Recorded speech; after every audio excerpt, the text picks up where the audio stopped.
નમસ્કાર મિત્રો, સ્વાગત છે તમારું એચએનજીયુ સ્ટડી પોઈન્ટ યુટ્યુબ ચેનલના એક નવા વિડીયોમાં. વિદ્યાર્થીઓ માટે સ્કોલરશિપના ફોર્મ ભરવાના શરૂ થઈ ગયા છે. પ્રી મેટ્રિક સ્કોલરશિપ અને પોસ્ટ મેટ્રિક સ્કોલરશિપ 2025-26 માટે.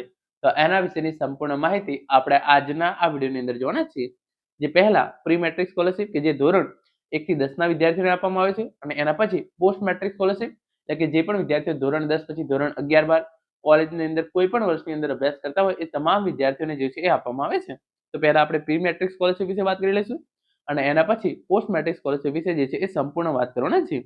ધોરણ 1 થી 12 અને કોલેજના વિદ્યાર્થીઓને જે છે એ આ સ્કોલરશિપ આપવામાં આવે છે.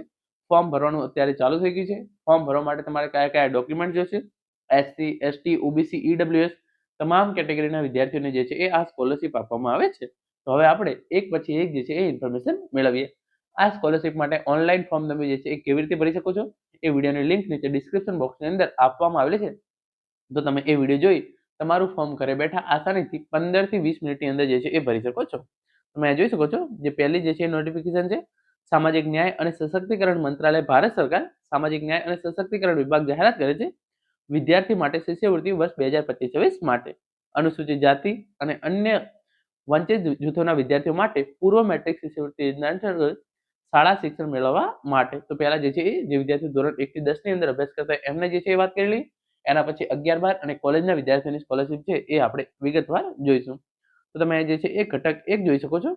અનુસૂચિત જનજાતિના વિદ્યાર્થીઓ માટે પ્રી મેટ્રિક શિષ્યવૃત્તિ. એસસી કેટેગરીના વિદ્યાર્થીઓ માટે માતા પિતાની વાર્ષિક આવક જે છે એ 2.5 લાખ રૂપિયા કરતા વધુ ન હોવી જોઈએ. માન્યતા પ્રાપ્ત શાળામાંથી જે છે એ ધોરણ 9 અને 10 ની અંદર અભ્યાસ કરતા હોવા જોઈએ. રાજ્ય સરકાર કેન્દ્ર શાસિત પ્રદેશ દ્વારા અરજીઓ સ્વીકારવામાં આવે છે અને ચકાસવામાં આવે છે. સૌથી ગરીબ પરિવારોનું જે છે એ કવરેજ. જે વિદ્યાર્થીઓ જે છે એ ડેઈલી સ્કૂલ જઈને અભ્યાસ કરે છે એમને જે છે એ દર વર્ષે ₹3500 ની સ્કોલરશિપ આપવામાં આવે છે. અને જે વિદ્યાર્થીઓ હોસ્ટેલમાં રહીને અભ્યાસ કરે છે એમને દર વર્ષે ₹7000 ની સ્કોલરશિપ જે છે એ આપવામાં આવે છે. જો તમે દિવ્યાંગ વિદ્યાર્થી હોય તો તમને જે છે એ વધારાનું 10% ભથ્થું પણ જે છે એ આપવામાં આવે છે. તમે જે ઘટક 2 જોઈ શકો છો, અસ્વચ્છ અને જોખમી વ્યવસાયમાં રોકાયેલા માતા પિતા વાલીઓના બાળકોની પ્રી મેટ્રિક શિષ્યવૃત્તિ. એના માટેની લાયકાત તમે જોઈ શકો છો. જે વિદ્યાર્થીઓ માતા પિતા વાલીઓ અસ્વચ્છ અને જોખમી વ્યવસાયમાં રોકાયેલા છે એના માટે કોઈ પણ પ્રકારની આવક મર્યાદા નથી. તમે ધોરણ 1 થી 10 ની અંદર અભ્યાસ કરતા હોવા જોઈએ. રાજ્ય સરકાર કેન્દ્ર શાસિત પ્રદેશ દ્વારા જે છે એ આ સ્કોલરશિપ માટે અરજીઓ સ્વીકારવામાં આવે છે. જો તમે ડેઈલી સ્કૂલ જઈને અભ્યાસ કરતા હોય તો ₹3500 અને તમે હોસ્ટેલમાં રહીને અભ્યાસ કરતા હોય તમને દર વર્ષે ₹8000 ની સ્કોલરશિપ જે છે એ ચૂકવવામાં આવે છે. જે દિવ્યાંગ વિદ્યાર્થીઓ છે એમને વધારાનું 10% ભથ્થું જે છે એ ચૂકવવામાં આવે છે. ડોક્યુમેન્ટ તમારે કયા કયા જોઈશે? વિદ્યાર્થી પાસે માન્ય મોબાઈલ નંબર, આધાર નંબર, આધાર સાથે જોડાયેલું બેંક ખાતું, આવકનું પ્રમાણપત્ર, પાછલા વર્ષની માર્કશીટ અને જાતિનું પ્રમાણપત્ર જે છે એ હોવું જોઈએ. આ યોજના વિશેની તમારે વધારે માહિતી મેળવવી હોય તો અહીંયા તમને જે છે એ વેબસાઇટની લિંક છે એ આપેલી છે. તો આ વેબસાઇટની લિંક છે એ તમને નીચે ડિસ્ક્રિપ્શન બોક્સની અંદર મળી જશે. તો જે ધોરણ 1 થી 8 ની અંદર અભ્યાસ કરતા હોય એટલે કે જે ડેઈલી સ્કૂલે જઈને અભ્યાસ કરતા હોય એવા વિદ્યાર્થીઓને જે છે એ ₹3500 અને જે હોસ્ટેલમાં રહીને અભ્યાસ કરતા હોય એવા વિદ્યાર્થીઓને જે છે એ ધોરણ 1 થી 10 ના વિદ્યાર્થીઓને ₹7000 સ્કોલરશિપ જે છે એ આ રીતે આપવામાં આવે છે. હવે આપણે ધોરણ 11-12 અને કોલેજના વિદ્યાર્થીઓ માટે જોઈએ તો તમે જોઈ શકો છો, સામાજિક ન્યાય અને અધિકારિતા મંત્રાલય, ભારત સરકાર સામાજિક ન્યાય અને અધિકારિતા મંત્રાલય વર્ષ 2025 માટે એસસી વિદ્યાર્થીઓ માટે મેટ્રિકોત્તર શિષ્યવૃત્તિ યોજના અંતર્ગત ઉચ્ચતર શૈક્ષણિક અભ્યાસ માટે અનુસૂચિત જાતિ વર્ગના વિદ્યાર્થીઓને શિષ્યવૃત્તિ પ્રદાન કરવાની જાહેરાત કરે છે.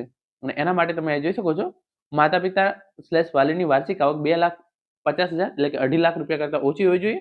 માન્યતા પ્રાપ્ત સંસ્થાઓ, યુનિવર્સિટીઓ, કોલેજો, શાળાઓ અભ્યાસક્રમોમાં અભ્યાસ કરનાર વિદ્યાર્થી ધોરણ 11 અને ત્યારબાદ દરેક માન્યતા પ્રાપ્ત અભ્યાસક્રમ લાભાર્થીઓની પસંદગી રાજ્ય સરકાર સંઘ રાજ્ય ક્ષેત્ર દ્વારા કરવામાં આવશે. સૌથી ગરીબ પરિવારોના અરજદારોને જે છે એ પ્રાથમિકતા આપવામાં આવશે. એટલે કે તમે ધોરણ 11 પછી કોઈ પણ જે છે એ કોર્સની અંદર અભ્યાસ કરતા હોય તમને જે છે એ આ સ્કોલરશિપ જે છે એ મળવાપાત્ર છે. સંપૂર્ણ બિન રિફંડ ફી, ટ્યુશન ફી સહિત એટલે કે તમારી જેટલી પણ ફી જે છે એ થતી હશે એ આખી તમને જે છે એ આ જે છે એ સરકાર દ્વારા ચૂકવવામાં આવશે. અને પ્રતિ વર્ષ ₹2500 થી ₹13,500 સુધીની જે છે એ સ્કોલરશિપ આપવામાં આવશે. અને જે દિવ્યાંગ વિદ્યાર્થીઓ છે એમને જે છે એ વધારાનું 10% ભથ્થું આપવામાં આવશે. તો આ સ્કોલરશિપ અંતર્ગત તમારી જેટલી પણ ફી થતી હશે એ ફી જે છે એ તમારી સરકાર દ્વારા ચૂકવવામાં આવશે. અને સાથે સાથે તમને જે છે એ દર વર્ષે ₹2500 થી ₹13,500 સુધીની જે છે એ સ્કોલરશિપ મળવાપાત્ર છે. આના માટે તમારે કયા કયા ડોક્યુમેન્ટ જોઈશે તો તમે જોઈ શકો છો.